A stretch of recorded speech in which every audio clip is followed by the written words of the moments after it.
Brad Williams, Excel primed. Here we're going to show 15 consecutive working days with weekends and holidays excluded. How we're going to do this?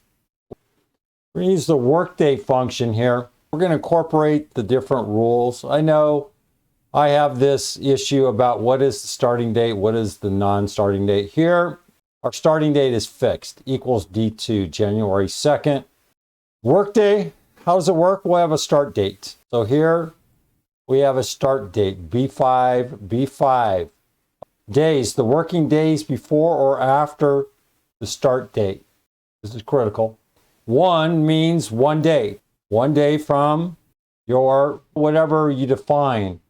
Here we have B5, but then as we move down, we go to B6. It's sort of like expanding range, but all we're doing is incrementing by 1. We're not putting absolute values around B6. And you recognize if we go to the bottom, all we're doing is referencing the previous cell, and we're looking at 1.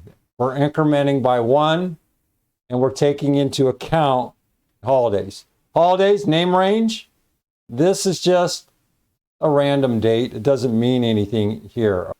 I did reference this right here, but it's a quasi-hard code. You have to do that in order for this format to flow. Here, with the specified start date, the workday function returns a date that is neither a weekend nor a holiday. That is n days in the future or past. We're using 1 day. The holidays argument is optional, maybe left out. The start date is hard-coded in cell B5. In this example below is a copy of the formula. Here is just the layout as I demonstrated over here on your far left. If you need to account for customized weekends, where weekends consist of Saturdays, Sundays, or any combination, you can mix it up with Workday International. We're not going to go down this road, but you can fuss around with that if you need to.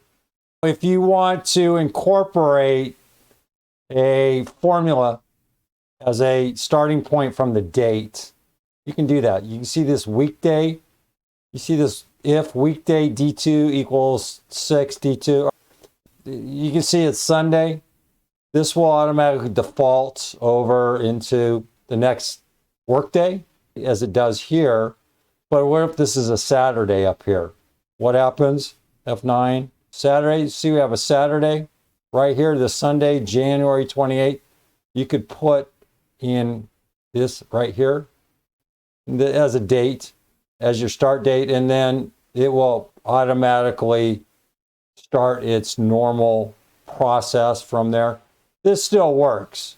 You can see how Workday still incorporates the first work day.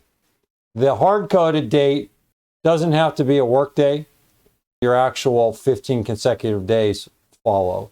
Here you can see if we have any holidays, we'll account for those. So again, you can mess around with this. I don't really care for this. I just rather reference this particular date, and then I'll start my 15 days from there. Remember, you can customize this as needed. Brad Williams, Excel Prime.